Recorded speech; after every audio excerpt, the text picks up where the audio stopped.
Kita hidup di zaman di mana berita bohong lebih cepat dari cahaya. Mereka bertanya dengan nada sinis, mengapa Allah tidak menghancurkan Israel? Mengapa bangsa itu tidak dibinasakan dari tanah yang mereka pijak? Banyak yang menunggu hari itu, hari ketika Israel runtuh. Namun tahun demi tahun, dekade demi dekade, bangsa itu tetap berdiri.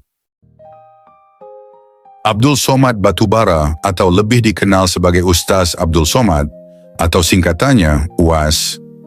Abdul Samad Batubara lahir 18 Mei 1977.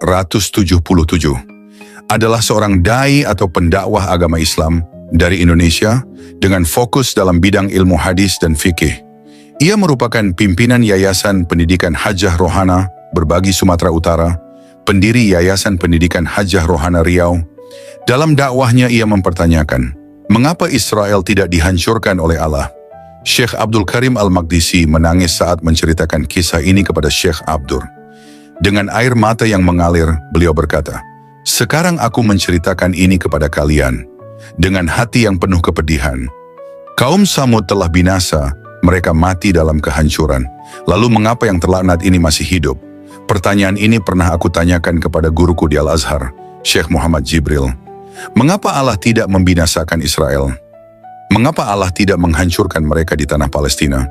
Maka Syekh Muhammad Jibril menjawab, jika Allah membinasakan Israel, lalu dengan apa kau akan masuk surga? Allah membiarkan mereka hidup supaya engkau berjihad di jalannya. Saudara-saudari terkasih dalam Kristus, ada suara-suara yang bergema di dunia ini. Suara penuh kebencian, suara yang berbisik di hati orang-orang yang telah dibutakan oleh kuasa gelap. Mengapa Allah tidak menghancurkan Israel? Mengapa mereka masih ada? Suara ini bukan suara iman, bukan suara dari mereka yang mengenal kebenaran Tuhan. Ini adalah suara yang lahir dari kebutaan rohani. Mereka yang mengucapkan kata-kata ini, mereka tidak sadar bahwa mereka telah diperalat iblis sendiri. Iblis telah menanamkan benih kebencian di hati mereka. Iblis sejak awal telah berusaha menggagalkan rencana Tuhan. Iblis membenci umat pilihan Allah.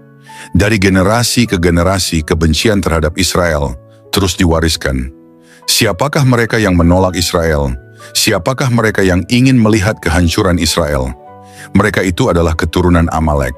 Kemudian berfirmanlah Tuhan kepada Musa, "Tuliskanlah semuanya ini dalam sebuah kitab sebagai tanda peringatan, dan ingatkanlah ke telinga Yosua bahwa aku akan menghapuskan sama sekali ingatan kepada Amalek dari kolong langit." Keluaran 17 ayat 14. Tapi meski Amalek sebagai bangsa akhirnya musnah, roh kebencian mereka tetap hidup dalam hati orang-orang yang menolak rencana Tuhan. Mereka yang sekarang membenci Israel, mereka yang ingin melihat kehancuran Israel, mereka adalah penerus Amalek secara rohani. Mengapa Allah tidak menghancurkan Israel? Pertanyaan ini bukan hanya salah, tetapi berbahaya. Bagaimana mungkin manusia yang lemah berani mempertanyakan rencana Tuhan? Bagaimana mungkin kita yang hanya debu di hadapannya menuntut Allah untuk bertindak sesuai keinginan kita? Saudara-saudariku yang terkasih dalam Kristus, dari Israel lahirlah para nabi. Dari bangsa kecil ini, Tuhan memanggil Musa yang menerima hukum Taurat. Dari bangsa ini, Tuhan mengutus Elia yang menantang nabi-nabi Baal. Dari bangsa ini, bangkit Yesaya, Yeremia, Daniel, Yehezkiel, semua membawa suara Tuhan bagi dunia. Siapakah yang berani menyangkal bahwa Tuhan telah memilih Israel untuk menjadi alatnya? Dari Israel, lahirlah hukum-hukum Tuhan. Di Gunung Sinai, Tuhan berbicara kepada Musa. Dari awan yang tebal, suaranya menggema, menurunkan perintah-perintahnya. Melalui Israel, dunia mengenal hukum yang benar, hukum yang membedakan antara terang dan gelap, antara kebenaran dan dosa. Tanpa Israel, di mana dunia akan belajar tentang kekudusan? Tanpa Israel, di mana dunia akan mengenal siapa Tuhan yang benar? Dari Israel lahirlah firman-Nya. Perjanjian Lama, kitab-kitab yang penuh dengan nubuat dan hikmat Tuhan, semuanya berasal dari tangan orang-orang Israel yang dipenuhi Roh Kudus. Mazmur yang menguatkan kita dalam pencobaan, Amsal yang memberikan kebijaksanaan, kitab Nabi yang meneguhkan iman, semua ini adalah warisan yang Tuhan berikan melalui Israel. Dan yang paling besar dari semuanya, dari Israel, lahirlah Yesus Kristus, Tuhan dan Juru Selamat kita. Lihatlah betapa besar rencana Tuhan. Tuhan bisa saja memilih bangsa lain, tetapi Ia memilih Israel. Tuhan bisa saja mengutus Mesias dari tempat lain, tetapi Yesus lahir di tanah perjanjian, di Bethlehem. Bayi mungil itu lahir dari rahim seorang perawan Yahudi. Maria bukanlah bayi biasa. Dia adalah firman yang menjadi manusia, sebab keselamatan datang dari bangsa Yahudi. Yohanes 4 ayat 22. Yesus berjalan di tanah Israel. Yesus mengajar di sinagoga mereka. Yesus menyembuhkan orang buta di antara mereka. Yesus membangkitkan orang mati dari antara mereka. Dan ketika tiba waktunya, Yesus mengorbankan dirinya di kayu salib, menyerahkan nyawanya bagi kita semua. Saudaraku, maukah engkau menyangkal ini? Maukah engkau menutup matamu terhadap kebenaran yang begitu terang ini? Apakah iblis menyukai ini? Tidak. Apakah musuh-musuh Allah menerima ini? Tidak. Sejak dahulu kala, iblis telah berusaha menghancurkan Israel. Sejak zaman Firaun yang membunuh bayi-bayi mereka di Mesir, sejak zaman Haman yang ingin memusnahkan mereka di Persia, sejak zaman Herodes yang membantai anak-anak di Bethlehem, dan hingga hari ini, dunia masih membenci Israel. Mengapa? Karena mereka adalah umat perjanjian. Mengapa? Karena dari mereka lahir Sang Juru Selamat. Mengapa? Karena dengan membenci Israel, mereka sebenarnya sedang memberontak melawan Tuhan. Mereka yang membenci Israel, mereka yang mengutuki Israel, mereka yang menginginkan kehancuran Israel, mereka sama seperti Amalek, mereka sama seperti Haman, mereka sama seperti Herodes, mereka sama seperti iblis sendiri yang ingin menggagalkan rencana Tuhan. Tetapi dengarlah firman Tuhan, Aku akan memberkati orang-orang yang memberkati engkau, dan mengutuk orang-orang yang mengutuk engkau. Kejadian 12 ayat 3. Siapakah yang bisa melawan Tuhan dan menang? Siapakah yang bisa menghancurkan Israel, jika tangan Tuhan sendiri yang melindungi mereka? Maka aku bertanya kepadamu, di pihak manakah engkau berdiri? Apakah engkau berdiri di pihak Tuhan dan rencananya? Ataukah engkau berdiri di pihak musuhnya dalam kebencian dan kejahatan? Saudara-saudariku, bukalah matamu. Jangan terpedaya oleh ajaran sesat yang menanamkan kebencian terhadap Israel.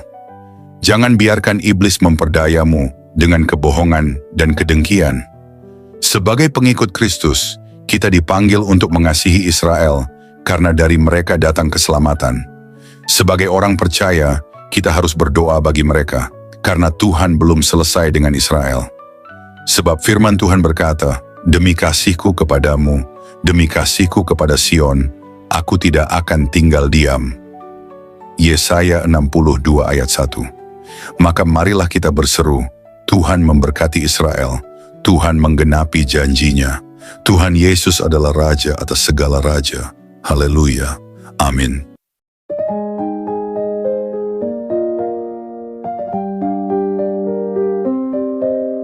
Saudara-saudariku yang terkasih dalam Kristus, kita hidup di zaman di mana suara-suara dunia saling bertentangan. Ada yang memuji, ada yang mengecam, dan ada yang mencemooh kebenaran. Namun di tengah semua itu, kita dipanggil untuk tetap berdiri teguh di atas firman Tuhan. Sejak zaman Herodes hingga hari ini, Israel selalu menjadi sasaran kebencian. Tetapi di balik semua itu, rencana Allah terus berjalan, dan firman-Nya tidak pernah gagal. Itulah sebabnya kita yang percaya harus berdiri di pihak yang benar, memegang teguh Injil, dan tidak goyah oleh opini dunia. Hidup kita adalah kesaksian. Setiap langkah, perkataan, dan keputusan kita harus mencerminkan bahwa kita adalah pengikut Kristus.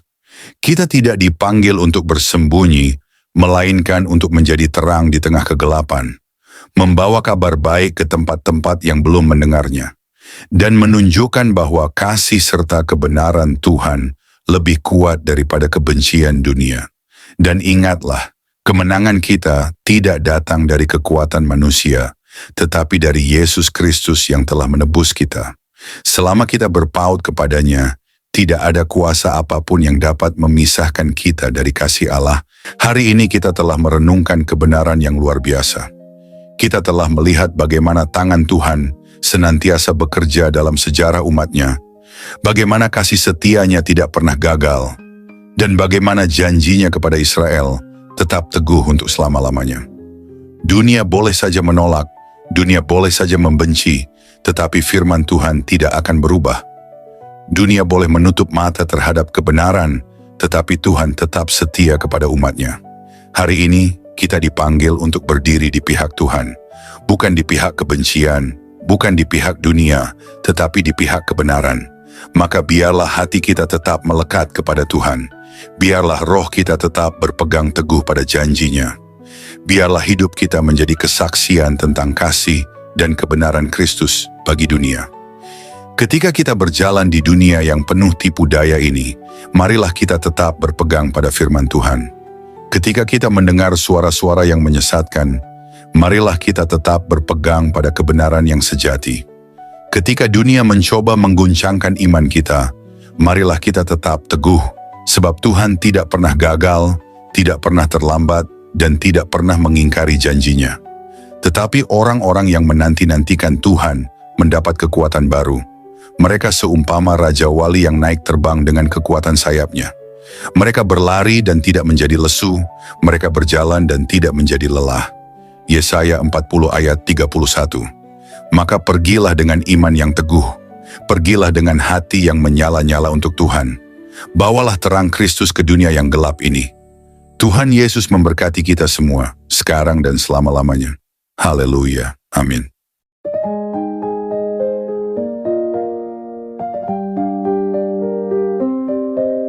Saudara-saudari terkasih dalam Kristus, terima kasih sudah mendengarkan renungan firman Tuhan sore ini. Bukan suatu kebetulan jika saudara ada di sini saat ini. Tuhan sendiri yang mengatur langkahmu, Tuhan sendiri yang mengetuk pintu hatimu, dan Tuhan sendiri yang menanamkan firman-Nya ke dalam jiwamu sore ini. Biarlah setiap kebenaran yang telah kita dengar tidak berhenti hanya di telinga, tetapi menembus hati, mengalir dalam pikiran, dan diwujudkan dalam perbuatan. Renungan ini bukan hanya perenungan, ini adalah panggilan. Panggilan untuk bertobat, panggilan untuk kembali, panggilan untuk bangkit, dan berjalan dalam kebenaran yang sejati. Karena kita tidak tahu berapa banyak sore lagi yang Tuhan izinkan untuk kita. Kita tidak tahu apakah esok masih milik kita. Tapi hari ini, sore ini, adalah anugerah yang tidak boleh disia-siakan. Mungkin ada banyak hal yang belum saudara mengerti, banyak luka yang belum sembuh, banyak doa yang belum terjawab. Tapi percayalah, Tuhan tidak pernah tutup telinga terhadap jeritan jiwa yang jujur, dan tidak pernah tutup mata terhadap air mata yang jatuh dalam diam. Tinggallah dalam kasih-Nya, berjalanlah dalam terang-Nya, dan peliharalah imanmu sampai akhir. Sore ini mungkin telah berakhir, tetapi firman yang telah tertanam dalam hati kita, biarlah itu terus tumbuh, menguatkan, menyucikan, dan membentuk kita menjadi serupa dengan Kristus. Bukan hanya hari ini, tapi sampai hari di mana kita bertemu muka dengan Dia yang kita imani. Jangan lelah melakukan yang baik. Jangan menyerah meski badai belum reda. Tetaplah percaya bahwa Tuhan tidak pernah melepaskan tangan-Nya dari orang-orang yang berharap kepada-Nya. Sampai jumpa di renungan firman Tuhan berikutnya. Tetap setia, tetap menyala dalam kasih, dan tetap berjalan bersama Sang Gembala Agung, Yesus Kristus yang hidup dan akan datang kembali. Tuhan Yesus memberkati saudara semua. Mari kita berdoa. Terima kasih Tuhan Yesus. Terima kasih untuk sore yang penuh anugerah ini. Untuk setiap napas yang masih Kau izinkan berhembus dalam tubuh kami. Untuk setiap detik yang Engkau beri, agar kami bisa duduk diam di hadapan-Mu, mendengarkan suara-Mu melalui firman yang hidup, yang menusuk hati, yang mengguncang jiwa, namun juga mengobati luka, dan mengangkat kami dari kejatuhan. Tuhan Yesus, sore ini kami datang bukan hanya membawa telinga kami, tapi membawa seluruh keberadaan kami ke hadapan tahta kasih-Mu. Kami datang dengan hati yang kadang kotor, pikiran yang sering goyah, dan semangat yang mulai padam. Tapi firman-Mu sore ini membangkitkan kami kembali. Engkau berbicara bukan hanya lewat huruf dan kata, tapi lewat roh yang menghidupkan. Kami tahu Tuhan, seringkali kami mengabaikan suara-Mu. Kami terlalu sibuk dengan dunia, terlalu sibuk mengejar yang fana, hingga lupa bahwa Engkaulah sumber kehidupan sejati. Namun hari ini kami diingatkan lagi, bahwa tak ada satu pun dalam dunia ini yang lebih berharga dari hadirat-Mu. Engkaulah mutiara yang mahal, harta terpendam yang layak kami tinggalkan segalanya demi mendapatkannya. Ajari kami untuk mencintai-Mu lebih dari segala yang kami miliki. Terima kasih karena firman-Mu menegur kami, bukan untuk menghancurkan, tetapi untuk membentuk. Karena Engkau tidak membiarkan kami larut dalam jalan yang salah, namun menuntun kami kembali ke jalan yang sempit, jalan salib, jalan pengorbanan, jalan kebenaran. Tuhan Yesus, sore ini kami mengangkat tangan dan hati kami kepadamu. Segala yang telah kami dengar, biarlah tidak hanya tinggal dalam pikiran, tanamkan itu dalam hati kami yang paling dalam. Ubah kami mulai dari dalam, jadikan kami pelaku firman, bukan hanya pendengar setia. Berikan kami hati yang lembut, hati yang sanggup menerima koreksi, dan tidak lari dari cahaya-Mu saat dosa kami disingkapkan. Ajari kami mencintai kebenaran, meski kebenaran itu menyakitkan. Ajari kami berjalan dalam kasih, meski dunia membalas dengan kebencian. Tuhan, jadikan kami terang di tengah kegelapan, garam di tengah kebusukan dunia ini. Dan ketika nanti malam datang, dan kesunyian menggantikan keramaian, biarlah firman-Mu terus bergema dalam hati kami. Biarlah suara-Mu lebih nyaring dari hiruk-pikuk dunia. Dan ketika kami tidur malam nanti, biarlah kami tidur dalam pelukan kasih-Mu. Dengan hati yang sudah dipulihkan, jiwa yang sudah disegarkan, dan semangat yang kembali menyala untuk berjalan bersama-Mu besok pagi. Tuhan, kami tahu hari-hari ini tidak mudah. Kami hidup di zaman yang gelap, di zaman di mana kebenaran dikompromikan, iman diperjualbelikan, dan kasih menjadi dingin. Tapi kami mohon, jangan biarkan hati kami menjadi seperti dunia. Teguhkan kami, tanamkan keberanian dalam jiwa kami. Berikan kami api dari surga yang tidak padam, untuk tetap setia sampai akhir. Kami tahu jalan sempit itu tidak mudah, tapi kami tahu Engkau menyertai setiap langkah yang kami ambil. Meskipun air mata kami jatuh, Engkau mengumpulkannya dalam kirbat-Mu. Meskipun kami berjalan dalam lembah kelam, Engkau tetap setia menggandeng tangan kami. Kami tidak sendiri, kami tidak ditinggalkan. Berkati setiap orang yang mendengar renungan sore ini, dimanapun mereka berada, apapun pergumulan mereka, biarlah kasih-Mu menjamah dan menjawab mereka satu persatu. Angkat yang tertunduk, pulihkan yang remuk, dan kuatkan yang nyaris menyerah. Sore ini, kami pulang dari hadapan firman-Mu, bukan sebagai orang yang sama, tapi sebagai orang yang telah disentuh surga. Kami pulang dengan damai, kami pulang dengan harapan baru, kami pulang dengan keyakinan bahwa Engkau tetap berdaulat di atas segala hal yang tidak kami mengerti. Dan jika malam ini adalah malam terakhir kami di dunia ini, biarlah kami ditemukan tetap setia, tetap percaya, dan tetap memandang wajah-Mu. Kami rindu saat Engkau datang kembali Tuhan. Kami rindu melihat langit terbelah, malaikat meniup sangkakala, dan Engkau turun dengan kemuliaan. Jadikan kami mempelai yang siap. Jadikan kami gereja yang berjaga-jaga. Jadikan kami umat yang tidak tertidur. Kami tidak ingin Engkau datang tiba-tiba, dan kami masih bermain-main dengan dunia. Bangunkan kami Tuhan, sadarkan kami, segarkan kami, dan kuduskan kami hari demi hari. Terima kasih Tuhan Yesus. Segala pujian hanya bagi-Mu, segala kemuliaan hanya bagi nama-Mu, dan segala hidup kami hanya bagi kehendak-Mu. Dalam nama Tuhan Yesus Kristus, Tuhan yang hidup, Tuhan yang akan datang kembali, Kami menutup renungan sore ini dengan penuh syukur dan kerendahan hati. Amin. Mari kita berdoa. Bapa kami. Bapa kami yang di sorga, dikuduskanlah namamu. Datanglah kerajaanmu, jadilah kehendak-Mu di bumi seperti di sorga. Berikanlah kami pada hari ini makanan kami yang secukupnya. Dan ampunilah kami akan kesalahan kami, seperti kami juga mengampuni orang yang bersalah kepada kami. Dan janganlah membawa kami ke dalam pencobaan, tetapi lepaskanlah kami daripada yang jahat. Karena Engkaulah yang mempunyai kerajaan dan kuasa dan kemuliaan sampai selama-lamanya. Amin.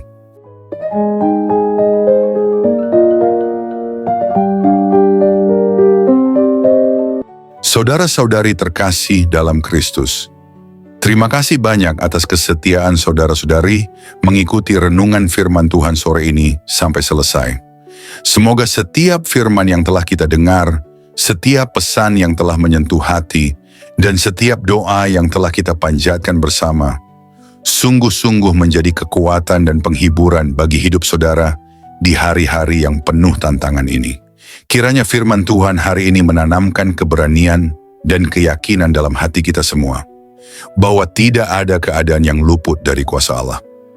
Dalam kegelapan dunia yang semakin pekat, marilah kita tetap menjadi terang yang memancarkan kasih, kebenaran, dan pengharapan yang hanya datang dari Tuhan. Jangan pernah menyerah, sebab Tuhan berjalan bersama kita, menuntun langkah kita, dan membukakan jalan saat kita merasa terjebak dan buntu. Ingatlah bahwa di setiap pergumulan ada pertolongan Allah yang siap datang, dan dalam setiap tangisan ada penghiburan yang dari surga. Kami mengajak saudara-saudari untuk terus membagikan berkat ini kepada orang-orang yang membutuhkan. Jangan ragu untuk like, subscribe, komen, dan bagikan renungan ini. Dengan begitu, berkat firman Tuhan dapat menyebar luas, menjangkau lebih banyak jiwa yang haus akan kasih dan kebenarannya. Teruslah teguh dan kuat dalam iman, jadilah saksi hidup yang membawa damai dan sukacita dari Kristus dimanapun saudara berada. Jangan lupa untuk tetap membuka hati dan pikiran dalam setiap renungan berikutnya, karena Tuhan masih punya banyak firman yang luar biasa untuk diberikan kepada kita. Sampai bertemu lagi di renungan firman Tuhan sore berikutnya, dengan harapan dan doa agar Tuhan selalu menyertai langkah saudara-saudari semua, melindungi, memberkati, dan menguatkan dalam setiap keadaan. Tuhan memberkati. Amin.